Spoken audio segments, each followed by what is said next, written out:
Қайырлы күн достар, сіздермен бірге Жазира. Мен сіздерге бүгін етті қалай тұздап, ешқандай да естендірмей осылай кептіру жолын үйретемін. Каналға жазылып, лайк басып пікір жазуды ұмытпаңыздар. Мінекей достар, менде мынандай жауынның еті. Осыны мен жақсылап кептіріп, тұздап қоймақшымын. Кепкен еттің бес бармаққа өте әдемі дәмі шығады сорпаға. Сол үшін мен етті кептіріп қойғанды жақсы көремін. Енді мен қазір өзімнің етті қалай кептіретінімді айтамын. Ол үшін етті мен мынандай жұқа арасын кесіп қоямыз. Мінекей етімізді жұқалап кесіп болып қалдық. Жақсылап араларын мына жерлерге тұз кіріп, жақсы кептірілу үшін, ешқандай да иістенбеу үшін. Егер еттің арасы қалың болып, дұрыс кесілмей қалса, онда ол жерге тұз кірмейді да, тұз сіңбейді, содан етте жағымсыз иіс пайда болады. Сол үшін жақсылап мұқият барлық жерін жұқалап кесіп шығу керек. Мінекей, менде мынандай болды. Мына жағы тастан жұқа. Енді мына жерлерінде жақсылап кесіп аламыз. Барлық жеріне тұз кіру керек, тұз тию керек бізде.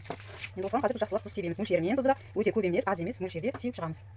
Достар, мінекей мен осы етке кесенің түрінде осындай тұзды сеуіп шығамын қазір.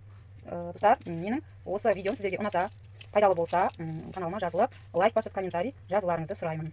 Мінекей, барлық кесілген жерге, мындай арасына, көрдіңіздер ме, жақсылап тұзды асықпай сеуіп шығу керек. Әйтпесе қазір жаз уақыты ет тез иістеніп кетуі мүмкін. Егер қалада болсаңыздар, бұл етті балконға бір жіпке іліп қойса, асып кетсе 2 күн 3 күнде бұл ет әдемі сүрленіп қалады. Және де оны сол тамаққа қоссақ, өте дәмді сорпасы, және еті де тұзды дәмді болады, сүйсініп жейсіз. Тек қана жас ет жей осы еттің дәмі ерекше болып тұрады. Әсіресе бес бармаққа өте дәм береді, күшті дәм береді. Міне мына арқа жағында аударып тұз сеуіп қоямыз. Көрдіңіздер ме?